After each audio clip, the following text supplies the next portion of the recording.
ప్రజలకు నమస్కారం. ఈరోజు తెలంగాణ మహిళా కమిషన్ల ఫయీం ఖురేషీ మరి మిస్ వరల్డ్ చౌమల్ల ప్యాలెస్ లోపడిపోయిన తర్వాత జరిగిన సంఘటనల పైన అది రిపోర్ట్ కంప్లీట్గా బయట పెట్టాలని నేను గతంలో 2వ తారీఖున షీకా గోయల్ గారికి లెటర్ ఇవ్వడం జరిగింది. కానీ 4వ తారీఖు షీకా గోయల్ గారిని ఉమెన్ సేఫ్టీ బాధ్యతల నుండి తప్పించింది. ఎందుకంటే ఇక్కడ 100% ఫయీంను తప్పియనికి అందులో ఎంక్వైరీ రిపోర్ట్ మొత్తం కారరాయని. ఎందుకంటే హోంమంత్రి బాధ్యతలు కూడా ముఖ్యమంత్రి రేవంత్ రెడ్డి దగ్గరనే ఉన్నాయి. రేవంత్ రెడ్డి గారు ఈ అత్యంత సన్నిహితుడు ఫయీం ఖురేషీ. మొన్నటి దినాన నాగార్జున గారి కుమారుడు వివాహంలో కూడా ఆయన చూసినాం. అయితే ఇంత పెద్ద ఒక బీబీఐకి బ్యాకింగ్ ఉన్నటువంటి ఫయీం ఖురేషీ ఇంత పెద్ద అంటే ఒక ఇంటర్నేషనల్ లెవెల్లో భారతదేశ పరువు తీసే పరిస్థితి ఉన్నది. ఇయాటి వరకు బీజేపీ వాళ్ళు మాట్లాడతలేరు, జాతీయ మహిళా కమిషన్ స్పందిస్తలేరు, ఎవరు సుమోటో కేసు తీసుకుంటలేరు. కాబట్టి ఈరోజు మహిళా కమిషన్ల దీనిపైన మేము ఫిర్యాదు చేయడానికి వచ్చినాం. మరి మేడం గారు బయటికి వేరే మీటింగ్లో వెళ్ళినారు. మేము దీనిపైన కంప్లైంట్ కూడా ఇవ్వడం జరిగింది. మరి ఇందులో అసలు మా డిమాండ్ ఏంటంటే అసలు ఆ రిపోర్ట్లు ఏమున్నది, షీకా గోయల్ గారి కమిటీ గారి రిపోర్ట్ ఏముంది, ఆ రిపోర్ట్ బయట పెట్టాలి. ఈరోజు దేశ జనం అంతా తెలుసుకోవాలనుకుంటున్నాం. ఆయన ఎందుకంటే లోపలికి స్వయంగా ముఖ్యమంత్రి వెంబడి లోపడిపోయింది. ముఖ్యమంత్రి వెంబడి లోపడిపోయినారు. ఆయన వెంబడి మరి జూపల్లి కృష్ణారావు గారు కూడా ఉన్నారు. అంతేకాకుండా 2 రోజుల తర్వాత జూపల్లి కృష్ణారావు గారు ఒక స్టేట్మెంట్ ఇస్తారు, కమిటీ రిపోర్ట్ లేదు, గిమిటీ రిపోర్ట్ లేదని అంటారు.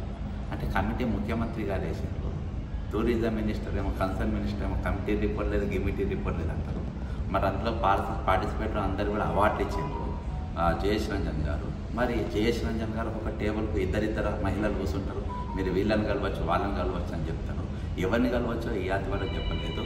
పోనీ అందులో అక్కడ దేశం కోసం పనిచేసిన వాళ్ళు కానీ, పేదల కోసం పనిచేసిన వాళ్ళు కానీ, మహిళల కోసం పనిచేసిన వాళ్ళు కానీ, పేదరిక నిర్మూలన కోసం పనిచేసిన వాళ్ళు కానీ ఎవరు కూడా లేరు అక్కడ. మరి ఎవరిని కలవమన్నారు అంటే ఒక బ్రోకర్ లెక్క ఈరోజు జయేష్ రంజన్ వ్యవహరించింది. కాబట్టి ఇంత పెద్ద వీవీఐపీ లెవెల్లో ఇంత పెద్ద సంఘటన జరిగింది. వాళ్ళందరూ నిన్న ముద్దాయిలు ఉన్నారు, వాళ్ళందరిపైన ఆరోపణలు ఉన్నాయి. ఎందుకు వీరిపైన ఉంటుంది?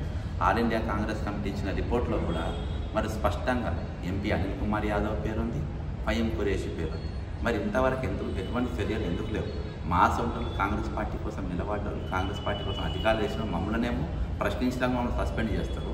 అసలు పార్టీ కాదు, రాష్ట్రం కాదు, దేశ పరువు దేశం వల్లనేమో నెత్తి మీద ఎక్కించుకొని తిరుగుతారు. ఏంటిది? ఇదంతా అయినాక ఏకంగా పెళ్లిలో కూడా వేసుకుపోయి తిరిగే పరిస్థితి ఈరోజు జరుగుతుంది.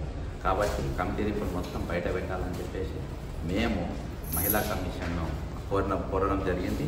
మరి నేరేళ్ల శారద గారిని కోరడం జరిగింది. మేడం గారు లేరు, బయటకు వెళ్ళినాక ఖచ్చితంగా దీనిపైన మీరు స్పందిస్తారని కోరుకుంటున్నాం. మరి షీకా గోయల్ గారి కమిటీ ఈరోజు ట్రాన్స్ఫర్ చేసినంటే ఇది పెద్ద ఎత్తునే ఉంటుంది, ఏదో దాచిపెట్టే ప్రయత్నం ప్రభుత్వం మాత్రం చేస్తుంది అని చెప్పేసి నేను గట్టిగా నమ్ముతున్నా. ఖచ్చితంగా మేము దీనిపైన రేపటి దినాన ఒకవేళ ఈ రిపోర్ట్ గిన బయట పెట్టకుంటే ఖచ్చితంగా డీజీపీ కార్యాలయం ముందు ఎల్లుండి శుక్రవారం రోజు పొద్దుగాల 10:30 గంటలకు నేను బయటికి చేస్తా. రిపోర్ట్ పెట్టేంత వరకు నేను అక్కడ దీక్షలు కూడా కూర్చుంటా అని చెప్పి ప్రభుత్వాన్ని కూడా హెచ్చరిస్తూ సెలవు తీసుకుంటున్నాను. జై తెలంగాణ, అమరవీరులకు జోహార్.